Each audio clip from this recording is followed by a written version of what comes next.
BPBD Kota Mojokerto resmi dibentuk, pemerintah gelar dialog interaktif bersama media. Mojokerto, 24 September 2025, pemerintah Kota Mojokerto melalui Dinas Komunikasi dan Informatika menggelar dialog interaktif bersama media sebagai bagian dari sosialisasi penanganan bencana pasca terbentuknya Badan Penanggulangan Bencana Daerah, BPBD, Kota Mojokerto. Acara yang berlangsung di Namu Cafe, Sentra IKM Batik Maja Barama Wastra ini dihadiri oleh Sekretaris Daerah, perwakilan media, serta sejumlah pejabat terkait. Dalam sambutan pembuka, Sekretaris Daerah Kota Mojokerto menyampaikan apresiasi atas kehadiran rekan-rekan media dalam acara dialog interaktif sore hari ini. Beliau menjelaskan bahwa acara ini sedianya akan dihadiri langsung oleh Ibu Wali Kota Mojokerto. Namun karena adanya agenda lain, sesi pertama dimulai bersama narasumber Bapak Ganes agar waktu ramah tamah nantinya tidak terlalu lama. Kami juga menginformasikan bahwa panitia telah menyiapkan minuman dan snack yang dapat dinikmati di sisi kiri ruangan, ujar Sekda dengan hangat. Lebih lanjut, Sekda menegaskan bahwa dialog ini bertujuan untuk memberikan pemahaman kepada publik dan media mengenai perubahan signifikan dalam penanganan bencana di Kota Mojokerto setelah terbentuknya BPBD. Ia mengajak seluruh pihak untuk melihat perbedaan antara kondisi sebelum dan sesudah BPBD berdiri, serta memahami peran strategis lembaga ini dalam meningkatkan kesiapsiagaan dan respons terhadap bencana. Kami akan memperkenalkan Kepala Pelaksana BPBD Kota Mojokerto kepada rekan-rekan media, termasuk lokasi kantor dan tugas pokok serta fungsinya. Hal ini penting agar koordinasi dan komunikasi ke depan dapat berjalan lebih efektif, tambahnya. Sekda juga menyampaikan harapan agar forum ini menjadi wadah sinergi antara pemerintah daerah dan media dalam membangun ketangguhan Kota Mojokerto terhadap bencana. Ia menutup paparannya dengan menyampaikan terima kasih atas kontribusi media yang selama ini telah aktif mendukung penyebaran informasi publik secara konstruktif. Dalam sesi pemaparan, Bapak Ganes menjelaskan bahwa pembentukan BPBD Kota Mojokerto mengacu pada Peraturan Daerah Nomor 2 Tahun 2025 dan Peraturan Wali Kota Nomor 6 Tahun 2025. BPBD diharapkan menjadi garda terdepan dalam penanggulangan bencana, mulai dari mitigasi, kesiapsiagaan, hingga respons dan rehabilitasi. Wali Kota Mojokerto dalam sambutan tertulisnya menyampaikan bahwa pembentukan BPBD merupakan langkah strategis untuk memperkuat sistem penanggulangan bencana yang terintegrasi dan responsif. Kami ingin memastikan bahwa setiap warga Kota Mojokerto merasa aman, terlindungi, dan memiliki akses terhadap informasi serta layanan kebencanaan yang cepat dan tepat, tulis beliau. Beliau juga menekankan pentingnya peran media sebagai mitra utama pemerintah dalam menyampaikan informasi kebencanaan kepada masyarakat. Saya berharap sinergi antara pemerintah dan media terus terjalin erat. Kita tidak hanya berbicara soal pemberitaan, tetapi juga soal edukasi, advokasi, dan penguatan kapasitas masyarakat dalam menghadapi potensi bencana, tambahnya. Sebagai informasi tambahan, Kota Mojokerto akan menjadi tuan rumah peringatan Bulan Pengurangan Risiko Bencana yang akan digelar pada 1-3 Oktober 2025. Event ini diharapkan dapat meningkatkan kesadaran dan partisipasi masyarakat dalam upaya pengurangan risiko bencana. Pemerintah Kota Mojokerto menyampaikan apresiasi kepada seluruh pihak yang telah berpartisipasi dalam acara ini. Sinergi yang terjalin diharapkan terus berlanjut demi terciptanya masyarakat Mojokerto yang tangguh dan siap menghadapi potensi bencana. Salam hormat dan terima kasih disampaikan kepada seluruh pihak yang telah berpartisipasi. Assalamualaikum warahmatullahi wabarakatuh, selamat sore dan salam sejahtera bagi kita semua. Shalom, Om Swastiastu, Namo Buddhaya, salam kebajikan, Rahayu. Namo Buddhaya, salam kebajikan, Rahayu. Bismillah, alhamdulillah, assalatu wassalamu ala rasulillah, la haula wa la quwata illa billah, amma ba'du. Pak Sekda ndangak, aku melok ndangak. Nek grodok soalnya aku melayune kayak rirokan iki. Iki kok koyo siaga bencana iki mah. Gak tenang iki tadi. Makanya itu kan ada pendopo, kenapa nggak di situ saja gitu loh? Kan lebih tenang di pendopo ya kan? Jadi kita nggak was-was. Ngene iki dadi gak fokus aku mah.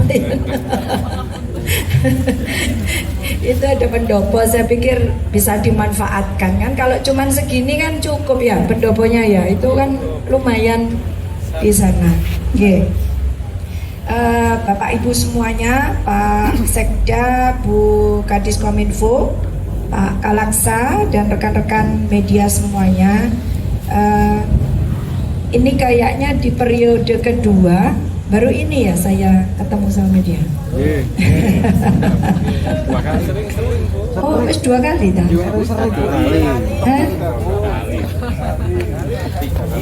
Oh, nek ambek Mbak Dwi tambah bendino aku sampai kancane gitu. Jadi memang untuk bisa kita diskusi seperti ini itu penting ya, membangun sinergitas bagaimana program pemerintah Kota Mojokerto bisa terpublikasikan secara faktual sekaligus proporsional. Karena saya melihat berita di media selama ini gak proporsional blas. Tapi bukan mengita kalau kemudian harus bingung dan waspada. Saya orangnya proporsional kok gitu. Dan saya tahu apa yang harus saya lakukan, bagaimana saya harus bersikap. Jadi selama kami semua di jajaran Pemkot paham apa yang sudah kami perbuat, insya Allah itu tetap akan membuat kami bersemangat untuk melayani warga Kota Mojokerto. Jadi saya selalu ngajak Pak Sekda dan semuanya didongakno bentang insaf, gitu ya. Semoga segera insaf kembali ke jalan yang benar. Karena kami semua yang ada di sini ini sadar diri kok. Kami melakukan apa, kami berbuat apa, kami sadar. Sehingga apa yang kami lakukan ini tentu harus kami pertanggungjawabkan untuk masyarakat, gitu. Jadi selama kami semua di sini sadar, ya insya Allah dengan cara-cara seperti itu kita tetap tersenyum saja ya Pak Sekda ya, gitu ya. Kita tetap tersenyum saja. Jadi kalau ada yang berharap kita menangis, insya Allah tidak pernah ya Pak Sekda. Kita tetap tersenyum. Tugas tanggung jawab kami melayani warga Kota Mojokerto. Kewajiban kami membangun kota ini sesuai janji-janji kami. Dan itu yang akan kami tunaikan. Kalau sampai dengan saat ini, tanggung jawab saya kan sampai dengan 2031. Diimbui, gak 5 tahun tiba. Hah? Kok lah? Gak 5,5 kan? Akeh ditambahin 6,5. Wong dilantiknya 2025 kok, iya kan? Jalur Arif ini. Hah? Jalur Arif. Amin. Ya 6 tahun lah gitu ya. Kurang lebih 6 tahun. Diimbui ada tambahan waktu untuk melaksanakan tugas. Kalau dari sudut pandang saya, 4 bupati wali kota, 542 kalau ditambah gubernur, langsung dihadapkan pada Inpres 1, kan gitu ya. Terus untuk kebijakan tahun depan, mohon maaf, saya kemarin rapat sebagai Dewan Pengurus Pusat Apeksi dengan Menteri. Ya kami pulang nggak ada yang tersenyum, kami 15 orang itu, karena berita kepastian yang kami bawa untuk tahun depan, loh kok luwe nemen timbang tahun ini. Ya, artinya kita dituntut sebagai kepala daerah untuk kreatif. Kalau saya optimis, ini tanggung jawab. Kalau 2020 saya sudah pernah melewati masa itu, cobaan yang sedemikian berat, tapi kita mampu eksis kok. Oke, 1 tahun kita mengalami pertumbuhan ekonomi yang negatif gitu ya, tapi setahun kemudian lompatannya luar biasa. Artinya itu keberhasilan teman-teman. Maka kalau hari ini ujiannya Inpres 1 dan kebijakan nasional yang bahasanya adalah desentralisasi fiskal, yang membuat kami kepala daerah tidak bisa tersenyum manis gitu ya.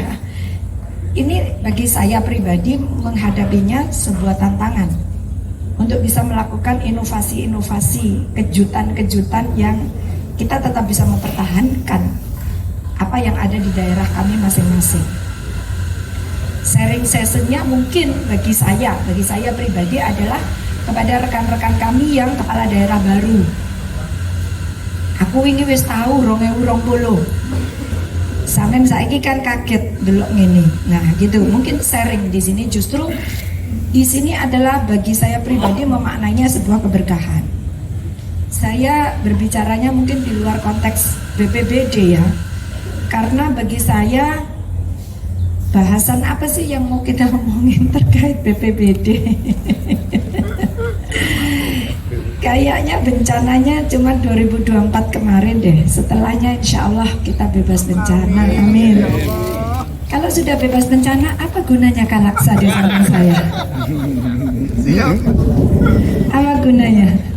Apa melatih teman-teman media cara berenang di Sungai Ngoto? Ya.